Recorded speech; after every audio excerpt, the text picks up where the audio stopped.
오늘은 본문의 예수님의 산상수 말씀을 통해서 비판하지 말라라는 제목으로 말씀의 은혜를 나누려 합니다. 어떻게 생각하면 오늘 본문의 말씀은 우리 교회에 잘 어울리지 않는 것 같기도 합니다.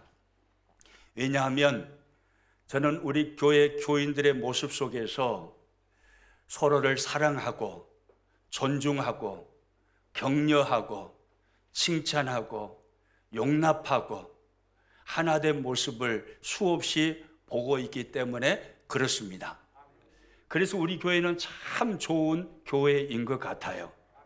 그럼에도 불구하고 오늘 주님께서 우리에게 하시는 본문의 말씀을 우리는 귀담아 들어야 합니다. 왜냐하면 우리 안에는 죄성이 감춰져 있는데 언제든지 사탄은 우리의 죄성을 건드려서 우리로 하여금 비판하는 사람으로 만들 수 있기 때문에 그렇습니다. 오늘 선포되는 주님의 말씀을 저와 여러분이 들음으로 혹시 저와 여러분의 삶의 모습 속에서 조금이라도 비판하는 모습이 있다면 벗어버리시기를 축복합니다. 그러나 신앙생활하면서 개인이든 가정이든 우리 교회이든 사랑으로 충만해 있다면 오늘 주님이 주시는 이 말씀을 내 가슴 속에 우리 공동체 안에 가정 안에 사탄이 비판의 씨앗을 심지 못하도록 하는 예방의 말씀으로 받을 수 있기를 축복합니다. 예수님은 오늘 본문에서 주님을 따르는 자들을 향하여 비판하지 말라라고 말씀을 하셨습니다. 오늘 본문 1절 말씀 가지고 있습니다. 비판을 받지 아니하려거든 비판하지 말라. 비판하지 말라.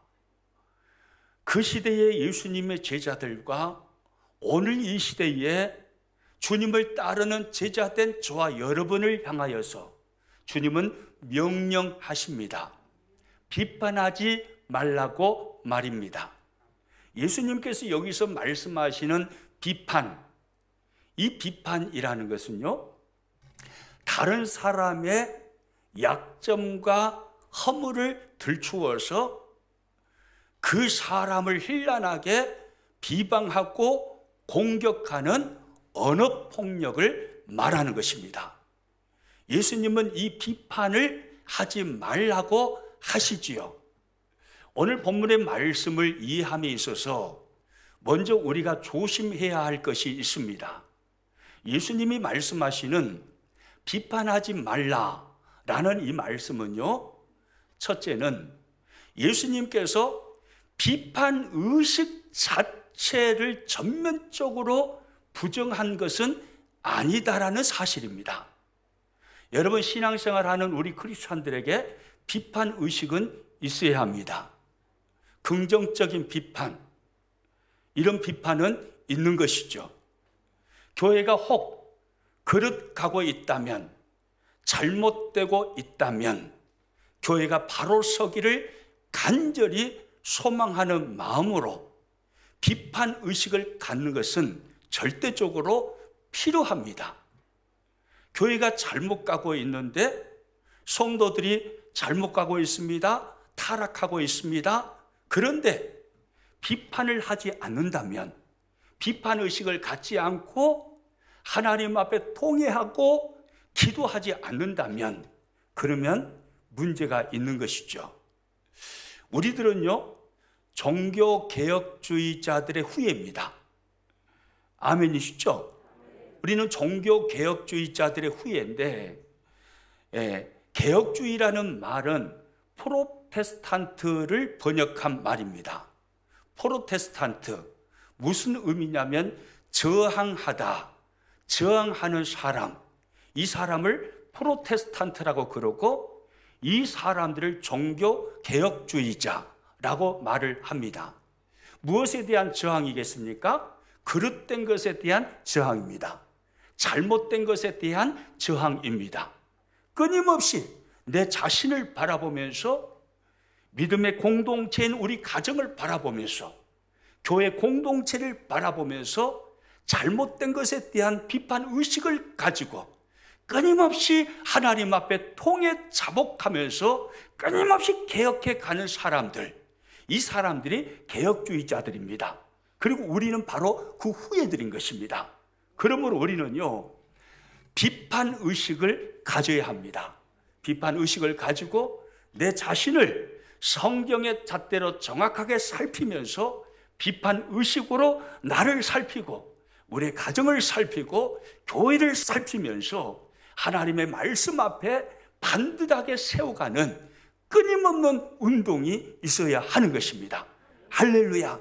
그리고요, 또요, 오늘 본문의 말씀, 예수님께서 말씀하시는 비판하지 말라라는 이 말씀을 이해함에 있어서 또 조심해야 할 것이 무엇이냐면, 예수님은 비판을 금하셨지 책망을 금하신 것은 아니라는 것입니다. 여러분, 성령 받고 성경을 읽으면요, 은혜 충만해서 성경을 읽으면 성경을 통해서 성령님께서 나의 죄를 지적하시며 책망하심을 수없이 느끼실 것입니다. 아멘이시죠? 여러분, 은혜 충만해서 성경을 읽다 보면 성경을 읽어 내려가는 중에 성령님께서 나의 죄악을 그 말씀 속에서 보게 하십니다. 그리고 그 말씀을 통해서 책망을 하십니다. 책망을 하시면서 돌이키도록 만드시는 것입니다. 여러분, 그러므로 우리가 신앙생활 하면서요, 책망을 주님이 금했다라고 말해서는 안 되는 것입니다. 만약에 교회가 잘못되고 있는데요, 잘못 가고 있는데 책망을 하지 않는다면, 책망이 사라져버린 교회라면 이미 생명을 잃어버린 교회와 같은 것입니다. 여러분, 생각해 보십시오. 교인들이 잘못 가고 있습니다. 교회가 세속화되었습니다. 영적으로 타락해져 가고 있습니다. 그럼에도 불구하고 교회가 묵인해 버린다면, 그러면 교회는 생명을 잃어버린 것이죠. 반드시 교회에는 책망이 있어야 하는 것입니다. 다만 오늘 본문을 통해서 예수님께서 우리들에게 말씀하시는 것은 비판하지 말라는 것인데, 믿음의 공동체 안에서, 그 믿음의 공동체가 가정이 되었든 교회가 되었든 믿음의 공동체 안에서 형제 자매를 향하여 그의 잘못, 그의 연약함, 이것을 끄집어내가지고 험담하고 조롱하여서 그에게 상처를 주지 말라, 바로 이 말씀입니다. 무슨 말인지 이해가 되시죠? 비판 의식을 갖지 말라, 이런 말이 아니고, 책망하지 말라, 이런 말도 아닙니다. 험담하지 말라는 거예요. 조롱하지 말라는 거예요. 언어폭력을 사용하지 말라는 것입니다. 상처 주지 말라는 것입니다. 예수님은 이 말씀을 하시는 거예요. 예수님 당시에요, 서기관들과 바리새인들은요, 아주 비판을 잘하는 비판의 명수들이었습니다. 그들은요, 자신의 의를 드러내고 자신의 의로움을 자랑하기 위하여서 다른 사람들의 잘못을 찾아서 다른 사람의 잘못을 비판하는 이 일을 서슴지 않고 행하였습니다. 우리는 이 사실을요, 누가복음 18장에 나오는 바리새인의 기도를 통해서 잘 알 수 있습니다. 누가복음 18장 11절 12절 말씀 같이 있습니다. 바리새인은 서서 따로 기도하여 이르되, 하나님이여, 나는 다른 사람들 곧 토색, 불의, 간음을 하는 자들과 같지 아니하고 이 세리와도 같지 아니함을 감사하나이다. 나는 일회에 2번씩 금식하고 또 소득의 11조를 드리나이다 하고, 바리새인의 기도입니다. 이 바리새인의 기도를 읽으면서 여러분은 어떤 생각이 드십니까? 이 바리새인은 자신의 의를 자랑하고자 은근히 자신의 의를 의를 드러내기 위해서 타인의 잘못을 찾아서 타인을 비판하며 타인을 죽이는 모습을 우리는 여기서 보게 됩니다. 바리새인들이 자랑했던 이 의, 여러분, 예수님은 그들의 의를 인정하셨을까요? 아닙니다. 예수님은 그들의 의를 인정하지 않으셨습니다. 마태복음 5장 20절에 가서 보면 그것을 알 수가 있어요. 같이 읽습니다. 내가 너희에게 이르노니 너희 의가 서기관과 바리새인보다 더 낫지 못하면 결코 천국에 들어가지 못하리라. 너희 의가 서기관과 바리새인보다 더 낫지 못하면, 이게 무슨 말씀입니까? 예수님은 서기관과 바리새인의 의를 인정하지 않으셨다는 것입니다. 오늘 이 시대를 살아가는 저와 여러분들을 향하여서 주님의 기대는 결코 서기관들과 바리새인들의 의를 가지는 것이 아닌 줄로 믿습니다. 우리를 향한 주님의 기대가 무엇이겠습니까? 우리를 향한 주님의 기대는요, 바리새인과 서기관의 의보다 더 나은 의를 갖는 것입니다. 즉, 다른 사람을 비판하지 않는 의입니다. 내가 죽고 다른 사람을 살리고 다른 사람을 세우는 의입니다. 이 의를 주님은 우리를 향하여 기대하고 계신 것입니다. 바리새인들은 아니었어요. 자기가 드러나기 위해서, 자기가 살기 위해서, 자신을 세우기 위해서 다른 사람을 험담하면서 다른 사람을 비판하고 다른 사람을 깎아내렸고 다른 사람을 죽였습니다. 예수님은 이 의를 결코 인정하지 않으신 것입니다. 저와 여러분은 주님이 기대하시는 의를 품을 수 있기를 축복합니다. 할렐루야. 서기관과 바리새인보다 더 나은 의를 소유할 수 있기를 축복합니다. 다른 사람의 잘못을 찾아서 험담하지 않는, 비판하지 않는 의를 소유할 수 있기를 축복합니다. 내가 죽고 다른 사람을 살리고 다른 사람을 세우는 의를 소유할 수 있기를 축복합니다. 할렐루야. 예수님은요, 우리들에게 이 의를 말씀하십니다. 오늘 성경을요 깊이 묵상해 보면요, 비판에 대한 두 가지 사실을 발견할 수가 있습니다. 이제 비판에 대한 두 가지 사실을 한번 생각해 보도록 하겠습니다. 첫 번째는요, 화면 보고 같이 읽습니다. 이 세상에 비판받기를 좋아하는 사람은 아무도 없다. 여러분, 이 세상에 비판받기를 좋아하는 사람이 있을까요, 없을까요? 있을까요? 아무도 없어요. 여러분 중에 혹시 누군가가 나의 잘못을 들춰가지고 나를 조롱하고 험담하고 나를 비방하는 것, 이거 좋아하시는 분 혹시 계십니까? 아마 우리 중에 아무도 없을 것입니다. 어느 누구도요, 비판받기를 좋아하는 사람은 없습니다. 예수님도 이 사실을요 정확하게 아셨어요. 그래서 오늘 본문 1절을 자세히 보시면 예수님이 이렇게 말씀하십니다. 같이 읽습니다. 비판을 받지 아니하려거든 비판하지 말라. 비판을 받지 아니하려거든, 무슨 말입니까? 너 비판받기 싫어하지 않냐? 이 말씀이잖아요. 이 땅에 사는 모든 사람들은 어떤 누구가 됐든 간에 비판받기를 좋아하지 않는다는 것입니다. 여기서 설교하고 있는 저도 마찬가지입니다. 저도 목사지만 비판받는 것 좋아하지 않습니다. 이것이 저의 본성입니다. 저뿐인가요? 우리 모두 마찬가지입니다. 목사니까 비판해도 그냥 다 수용할 수 있겠지, 여러분 그렇게 생각하시죠?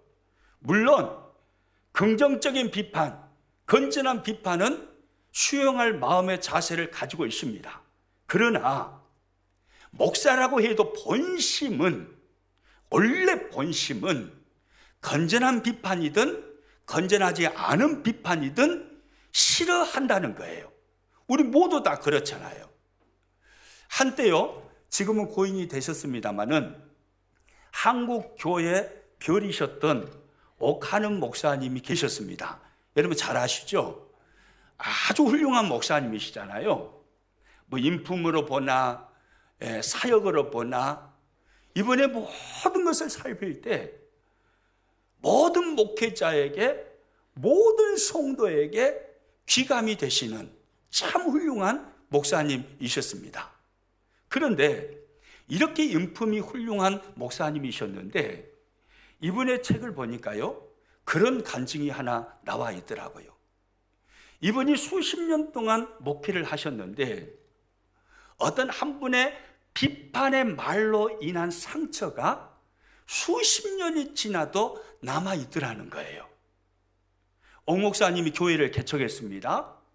그리고 3년이 지나서 교회 이름을 바꾸십니다. 그 바꾼 이름이 사랑의 교회입니다.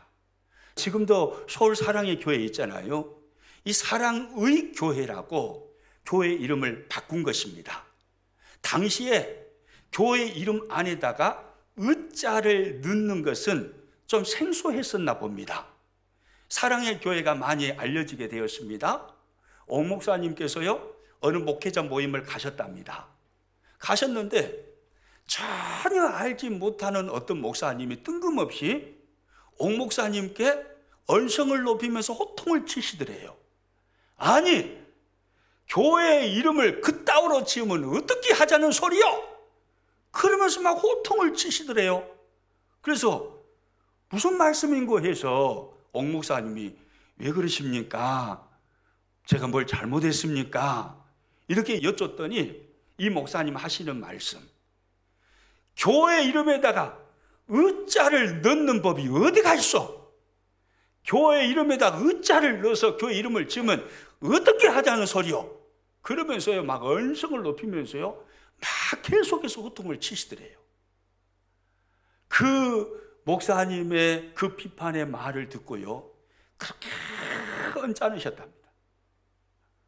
왜 나를 전혀 알지도 못하는 저 목사님이 당신의 교회하고는 아무 상관없는 우리 교회 이름 갖고 어쨌다고, 어짜 좀 넣었다고 그렇게 언성을 높여서 호통을 치면서 어짜를 교회 이름에다 넣으면 어떻게 하자는 소리냐고, 그 모습이 이해가 안 되더래요.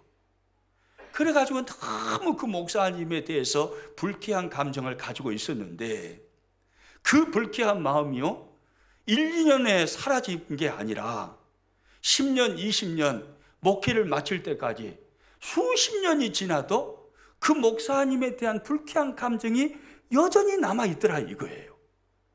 이 간증이 옥하는 목사님의 간증입니다. 한국교회 별이셨던 그분, 모든 부분에서 귀감이 되셨던 그분의 간증이에요. 여러분, 이렇게 훌륭한 옥하는 목사님도 비판을 싫어했다면 하물며 쪼무레기 이런 목사는 여러분 비판을 좋아하겠어요? 싫어하겠어요? 비판 싫어한다게요. 그러나 저만의 이야기입니까 이게? 아니에요. 이것은 우리 모두의 이야기입니다. 우리 중에 어느 누구도 비판을 좋아하는 사람은 없어요. 예수님도 인정하시잖아요. 비판받기가 싫거든, 비판을 받지 않으려거든. 예수님은 모든 사람들이 비판을 싫어하신다는 것을 알고 계시는 거예요. 우리 모두는 비판을 싫어합니다. 그런데 오늘 본문의 말씀을 보면요, 우리 모두는 비판을 싫어하는데, 비판받기를 싫어하는데, 비판받지 않으려면 먼저 선행해서 해야 할 것이 있다라고 주님이 가르쳐 주십니다. 너 비판받기 싫지? 비판받기 원치 않지? 그러면 너가 이렇게 하면 돼. 이렇게 하면 너 비판받을 일 없어. 주님이 이걸 말씀하시는 거예요. 기가 막힌 예수님께서 진리를 우리들에게 가르쳐 주시는 거죠. 오늘 보면 1절, 2절 말씀을 한번 읽어봅니다. 시작. 비판을 받지 아니하려거든 비판하지 말라. 너희가 비판하는 그 비판으로 너희가 비판을 받을 것이요 너희가 헤아리는 그 헤아림으로 너희가 헤아림을 받을 것이니라. 여러분 이 말씀 잘 봐보세요. 비판을 받지 아니하려거든 뭐 하지 말라고요? 비판하지 말라. 주님 이렇게 말씀하십니다. 너 비판받기 싫지? 그러면 너는 이렇게 하면 돼. 주님이 말씀하십니다. 비판을 받지 아니하려거든 뭐 하지 말라고요? 비판하지 말라고요. 이것이 답이라는 거예요. 너가 비판하지 않으면 비판받을 일 없어. 너가 누구를 향해서도 비판하지 않는다면, 험담하지 않는다면, 악담하지 않는다면 너도 비판받을 일 없을 거야. 예수님이 이렇게 말씀을 하십니다. 비판하는 그 비판으로, 헤아리는 그 헤아림으로. 무슨 말입니까? 너가 비판하고 헤아리는 만큼 너도 비판을 받게 되고 헤아림을 받게 된다 이 말이에요. 너가 비판하는 만큼 비판을 받게 돼. 그러므로 비판하지 마. 그러면 비판받을 일 없을 거야. 이것이 주님의 말씀입니다. 좋아요 여러분, 비판받기 싫으시죠? 비판받기 좋아하시는 분 한 분도 없을 거예요. 누가 나의 잘못을 들춰가지고 나의 약함을 들춰가지고 험담하고 돌아다니고 악담하고 돌아다니고 그거 기분 좋아할 사람이 어디가 있습니까? 우리 중에 단 한 사람도 없습니다. 우리는 비판받기를 죽는 것만큼 싫어해요. 답이 있어요. 비판받지 않는 비결, 비판하지 않으면 돼요. 할렐루야. 이것이 답입니다. 이것이 진리입니다. 그 다음 두 번째요, 오늘 본문의 비판에 대해서 우리가 또 하나 깨달는 사실은요, 두 번째 화면 보고 같이 읽습니다. 비판하는 사람은 이미 그 자신이 지독한 모순에 빠져 있다는 것입니다. 비판하는 사람은요, 이미 자신이요 지독한 모순에 빠져 있어요. 오늘 본문에 보면요, 예수님께서 이 사실을 예를 들어서 잘 설명을 해 주십니다. 오늘 보면 3절과 4절 말씀을 같이 읽습니다. 어찌하여 형제의 눈 속에 있는 티는 보고 내 눈 속에 있는 들보는 깨달지 못하느냐. 보라, 내 눈 속에 들보가 있는데 어찌하여 형제에게 말하기를 나로 내 눈 속에 있는 티를 빼게 하라 하겠느냐. 여러분, 우리 눈은요 상당히 예민합니다. 그래서 먼지 하나만, 티 하나만 들어가도 눈이 까칠까칠하고 시렵잖아요. 그러면서 막 눈물이 막 나오죠. 여러분 눈도 그러죠? 우리 눈은 그렇게 예민해요. 티만 들어가도 그럽니다. 그런데 눈에 들보가 들어간다고 생각해 보세요. 건축 재료인 들보가 뭔지 아시죠? 양쪽 기둥과 기둥 사이에 걸쳐 놓는 엄청나게 두꺼운 통나무입니다. 그 통나무 힘으로 지붕이 버티고 있는 거죠. 그러니까 들보는요 어마어마하게 짱짱한 나무가 거기에 딱 올라가는 거예요. 그 나무가 눈 속에 들어간다고 생각해 보세요. 이건 말도 안 되는 소리죠. 그런데 예수님은요 자연스럽게 이걸 비유로 말씀을 해 주십니다. 티와 들보를 비교하면서 말씀을 하셔요. 어찌하여 형제의 눈 속에 있는 티는 보고 내 눈 속에 있는 들보는 깨달지 못하느냐. 주님이 이렇게 말씀합니다. 여러분, 이게 무슨 말씀입니까? 비판하는 사람의 눈에는 뭐가 있다는 거예요? 지금 들보가 있다 이 말이에요. 비판받는 사람의 눈에는 뭐가 있다는 거예요? 티가 있다 이 말이에요. 그런데 들보를 눈에 넣고 있는 이 사람이 티를 눈에 넣고 있는 사람을 비판을 해요. 그러면 비판하는 사람이 더 나쁜 사람입니까? 비판을 받는 사람이 더 나쁜 사람입니까? 비판을 하는 사람이 나쁜 사람이죠. 자기 눈에는 들보를 넣고 있으면서 그것은 알지 못하고 다른 사람 눈에 있는 티를 보고 비판을 해요. 자기는 들보라는 더 나쁜 것을 가지고 있으면서 철저하게 지독한 자기 모순에 빠져 있는 거죠. 그래서 이 사람을 향해서요 예수님은요 외식하는 자라고 책망을 하십니다. 오늘 본문 5절 말씀 같이 읽습니다.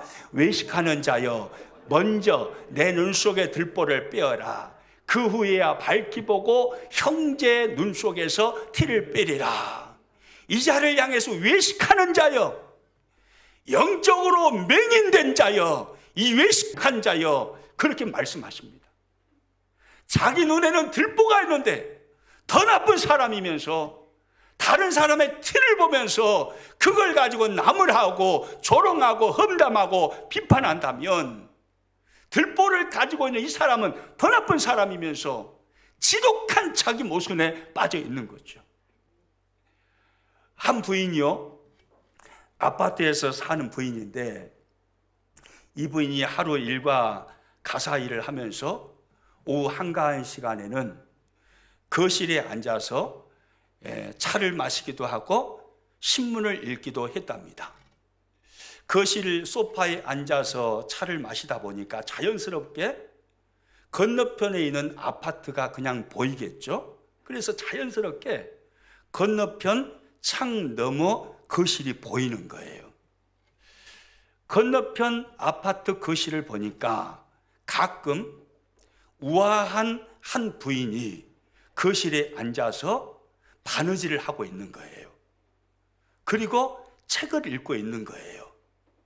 이렇게 서로가 대화는 해보지 않았지만 창문을 통해서 서로 보고 아는 사이가 되었습니다. 그런데 어느 날이에요. 어느 날, 그날도 가사 일을 마치고 오후 한가한 시간에 거실 소파에 앉아서 차를 마십니다. 그러면서 우연히 건너편에 있는 아파트 거실, 건너편 집 거실을 바라보았습니다. 그런데 이상해요. 그날따라 건너편에 있는 그 집이 깨끗하게 보이지가 않은 거예요. 선명하지가 않아요. 흐릿하게 보여요. 그걸 보면서 이 부인이 이런 생각을 합니다. 아유, 우아하게 뜨개질만 하고 있을 것이 아니라, 책만 읽고 있을 것이 아니라 좀 청소 좀 하지. 저 아줌마는 게을러 빠져가지고 유리창도 안 닦나 봐. 그렇게 생각을 했어요. 그리고 이제 시간이 지났습니다. 한 2주 정도 지나서 이제 이 부인이 따뜻한 봄날이 찾아오므로 이제 대청소를 합니다. 유리창, 자기 집 유리창도 닦고 여기저기 청소를 싹 했습니다. 그리고 거실 소파에 앉아서 또 차를 한 잔 딱 마십니다. 그러면서 건너편 그 집 거실을 쳐다보았습니다. 그랬더니 잘 보였을까요? 여전히 흐릿하게 보였을까요? 어떻게 그걸 잘 아세요? 우리들 이야기 같아요.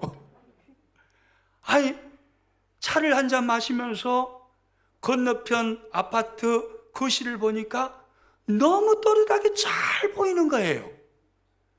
그걸 보면서 이분이 생각하는 겁니다. 아, 내가 안 닦았구나. 내가 내 집 창문 안 닦아놓고 저 아줌마는 게을르다고 우아하게 뜨개질만 하고 있을 것이 아니라 청소 좀 하지. 게을러 빠져가지고 아줌마가 유리창도 안 닦고 산다고. 아, 내가 잘못했구나. 이걸 이 부인이 깨달았다는 거예요. 여러분, 비판은 이런 겁니다. 자기 집 창문 안 닦아놓고 나무 집 창문 흐리다라고 말하는 사람, 이 사람이 바로 비판하는 사람이에요. 지독하게 자기 모순에 빠져 있는 것이죠. 옆 사람한테 한번 물어보세요. 집이는 아니죠? 말을 못하고 계시네. 그러면 한번 다시 물어보세요. 혹시 집이 이야기요? 아마 우리들 이야기는 아닐 것입니다. 비판은요, 지독한 자기 모순에 빠진 사람들이 하는 것입니다. 자기 눈에는 들보가 있어요. 더 나쁜 사람이다 이 말이에요. 그런데 덜 나쁜 티를 눈에 담고 있는 그 사람을 향해서 비방하고 조롱하고 험담하고. 예수님은요, 이런 삶을 금하신 것입니다. 여러분, 이런 삶을 살아가면 온전한 신앙생활이 되겠습니까? 그래서 예수님은 철저하게 비판하지 말라 명령하시면서 오늘 성경에 산상수훈 속에 기록해 놓으신 거예요. 여러분, 오늘은요, 교회 절기로 하면 오순절 성령 강림 주일입니다. 그렇죠? 오순절 성령 강림 주일이에요. 오순절 성령 강림 주일 때, 오순절 성령 강림 그날, 2000년 전 그날에 성령님께서 이 땅에 찾아오셨습니다. 그리고 교회 가운데 이제까지 능력으로 역사하시고 일하셨습니다. 모든 교회를 성령님이 붙드시고 하나님의 놀라운 일을 교회를 통해서 이루어 오신 것입니다. 그리고 지금도 여전히요, 성령님은 교회 공동체와 믿음의 사람들인 저와 여러분 안에 내주하시면서 끊임없이 예수님 닮아가도록 우리 안에서 역사하시는 하나님이십니다. 사랑과 희락과 화평과 오래 참음과 자비와 양성과 온유와 절제, 이런 열매들을 맺어가면서 예수님을 닮아가도록 끊임없이 성령님은 우리 가운데 역사하십니다. 이 땅에 오셔서 일을 행하시는 성령 하나님을 오늘 성령 강림주의를 맞이해서 경배하고 찬양합니다. 할렐루야. 그런데요, 2000년 전에 성령님께서 마가의 다락방에 임하신, 성령께서 강림하셨던 그 현장, 사도행전 2장의 말씀을 가서 읽어보면요, 참 특이한 한 장면을 발견할 수가 있습니다. 성령님께서 마가의 다락방 기도하고 있었던 120명의 성도들 가운데 충만하게 임하시는데, 성령님께서 임하심으로 120명의 성도들 가운데 하신 일이 어떤 일이었냐면 그들의 입을 통제하는 일을 하십니다. 말을 통제하셨다 이 말이에요. 사도행전 2장 4절 말씀 한번 가서 읽어봅니다. 그들이 다 성령의 충만함을 받고 성령이 말하게 하심을 따라 다른 언어들로 말하기를 시작하니라. 오순절 그 날에 마가의 다락방에 기도하고 있었던 120명의 성도들에게 성령님께서 충만하게 임하셨습니다. 성령님이 임하심으로 그 120명의 성도들 가운데 성령님이 하신 일이 있었는데, 사도행전 2장 4절은 분명히 말씀합니다. 성령이 뭐하게 하심을 따라요? 말하게 하심을 따라. 성령이 말하게 하심을 따라 그들이 말을 했다 이 말이에요. 무슨 말이에요? 성령님께서 그 120명의 성도들의 언어를 통제하셨다 이 말입니다. 성령님이 말을 통제하셨다 이 말입니다. 그들에게 성령이 충만하게 임하니까, 성령 충만을 받으니까 성령의 지배를 받아서 그들의 말이 통제를 받게 되었다 이 말입니다. 여러분, 그러면 오순절 날에 성령님이 임하심으로 120명의 성도들의 말을 통제하신 이유가 어디에 있었을까요? 그 이유가 무엇일까요? 우리는 야고보서를 통해서요, 야고보서 기자가 말하는 말의 실수에 대한 부분을 읽게 됩니다. 성령님이 통제하시는 것은 말의 실수를 하지 않도록 하시기 위함인 것입니다. 성령 받은 사람들의 입을 지배하시고 통제하심으로 언어를 통제하셔서 말 실수하지 아니하고 그 입의 말로 하나님 행하신 크신 일을 선포하고 나타내도록 성령님이 역사하신 것입니다. 여러분, 야고보서 3장 6절에 가서 보면요, 이런 말씀이 있어요. 같이 있습니다. 혀는 곧 불이요 불의의 세계라. 혀는 우리 지체 중에서 온몸을 더럽히고 삶의 수레바퀴를 불사르나니, 이것이 혀의 역할이라 이 말이에요. 혀는 무서운 존재입니다. 우리 입 안에 있는 조그만 지체, 이 조그만 지체는 혀, 이게 아주 조그만 것이지만요, 이 혀는요, 이게 잘못 사용되면요, 이게 불이 된다 이 말이에요. 불의의 세계를 만들어버린다 이 말입니다.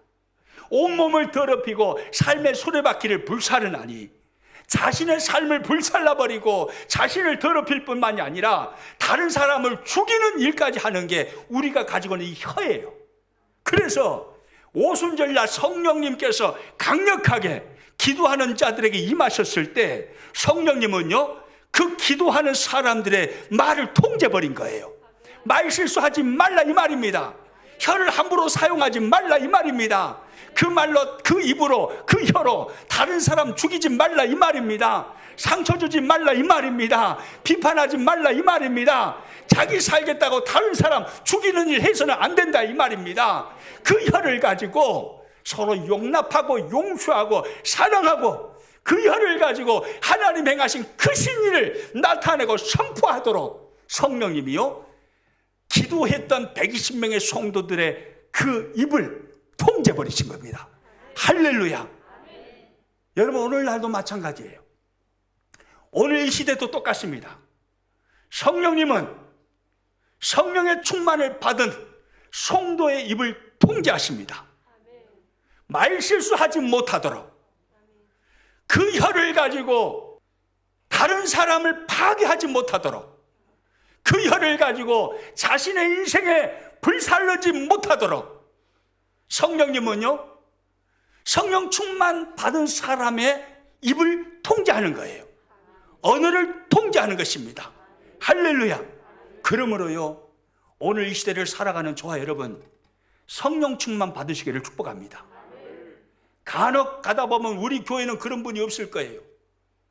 기도 많이 한다고 그럽니다. 은혜 충만 받았다고 그럽니다. 성령 충만 받았다고 그럽니다. 자기는 뭐 대단한 영적인 사람처럼 그럽니다. 그런데 뒤에 가서는 입방아찌입니다. 여러분, 이 사람은 실제로 성령 충만한 사람이 아닙니다. 성령 충만한 사람은 절대 그렇게 될 수 없습니다. 성령님이 통제하시는데, 성령님이 성령 충만한 사람의 언어를 통제하시고 말을 통제하시고 입을 통제하시는데, 어떻게 성령 충만 받았다 하면서, 은혜 받았다 하면서 다른 사람의 잘못을 들춰내서 험담하고 언어 폭력을 행사할 수 있느냐 이 말이에요. 그 있을 수 없는 이야기예요. 저는 우리 모든 평안의 식구들이요, 성령 충만 받으시기를 축복합니다. 성령 충만 받아야 합니다. 오늘 오순절 성령 강림주일에 특별히 저와 여러분 모두에게 성령의 강력한 임재 역사가 임하기를 축복합니다. 성령 충만 받아야 합니다. 성령 충만 받아야 우리 입술에서 비판이 사라지는 것입니다. 성령 충만 받아야 성령의 지배와 통치 속에서 우리의 언어가 통치를 받는 거예요. 통제를 받는 거예요. 그래서 이 입이 엉뚱한 악의 말을 하기에 되지 않게 두고 하나님의 위대하신 일을 나타내고 드러내고 선포하게 되어지고, 다른 사람을 세워주고 격려하고 위로하고 용납하고 사랑하는, 섬기는 언어들을 사용하게 되는 것입니다. 할렐루야. 여러분, 우리는 성령 충만 받아야 돼요.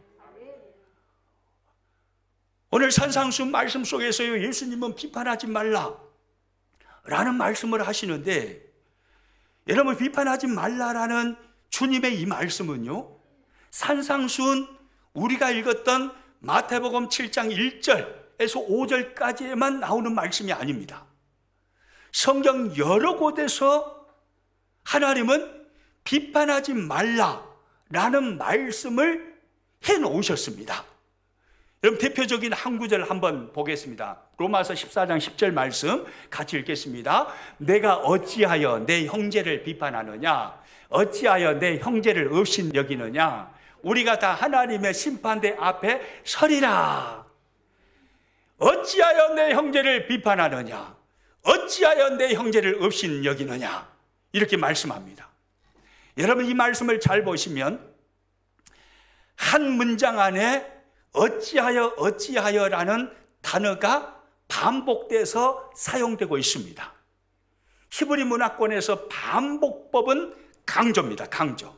지금 강조하고 있는 것입니다. 무엇을 강조합니까? 비판을 금하는 것을 강조하고 있는 거예요.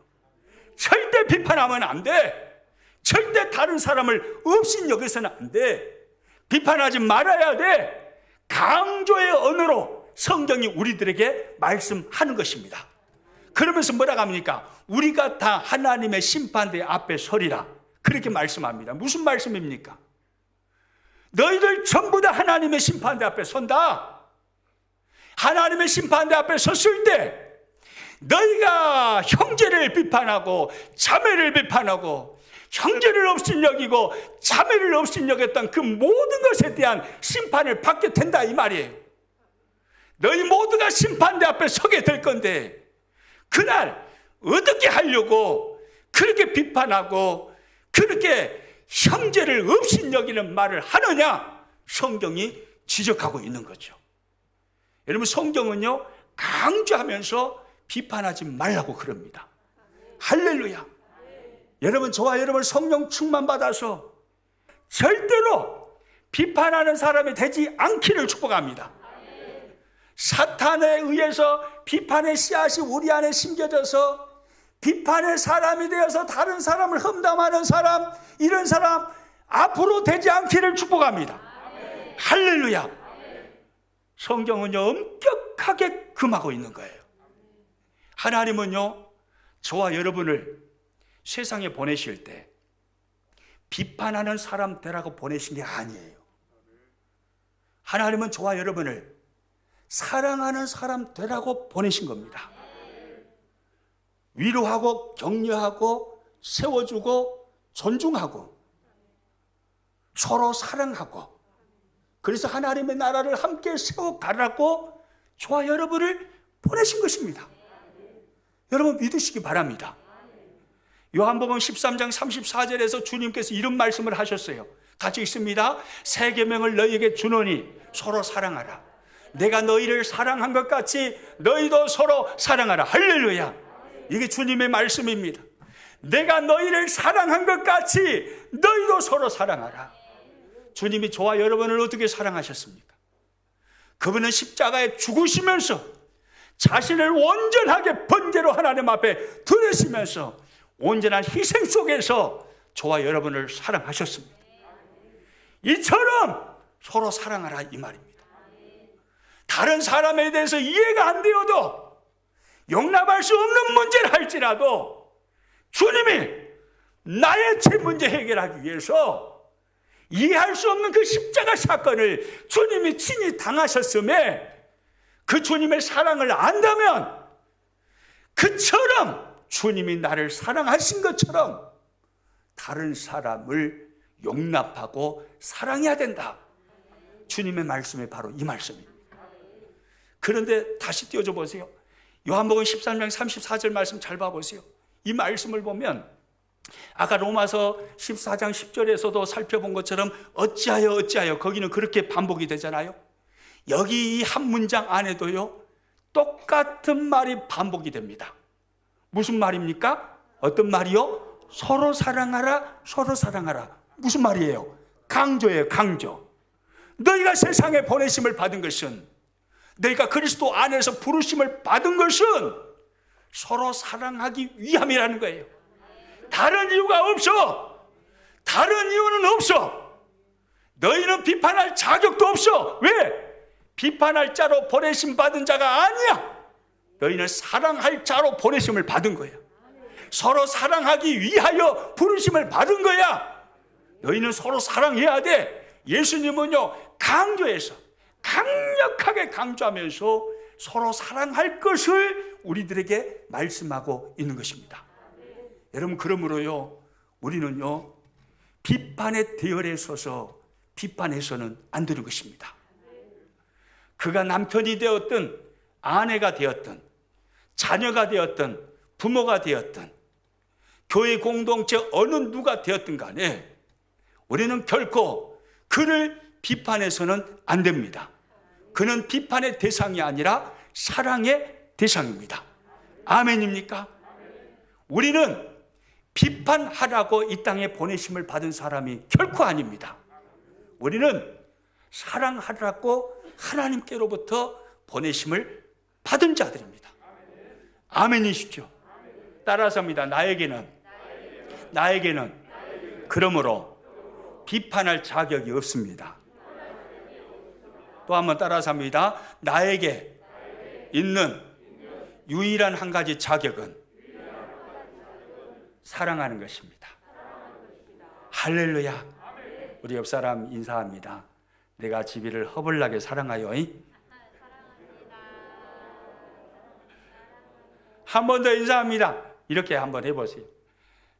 혹시 나한테 서운한 거 있으면 미안하여, 용서해 주시오. 이렇게.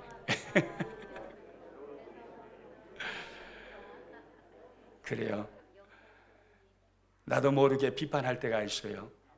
원치 않지만 연약하기 때문에 나도 모르게 비판의 말이 나올 때가 있습니다. 혹시 누군가가 나에게 비판하는 말을 쏟아내거들랑 불쌍히 여기십시오. 주님의 긍휼의 마음으로 그를 용납하십시오. 예수님께서 십자가까지 짊어지시면서 나를 사랑하셨다면, 그 사랑을 내가 알고 있다면, 그가 어떤 서운한 마음을 줬고 상처를 줬을지라도 우리는 그를 대적해서는 안 되고 그를 용납하고 그를 용서하고 그를 받아들이고 그를 사랑해야 합니다.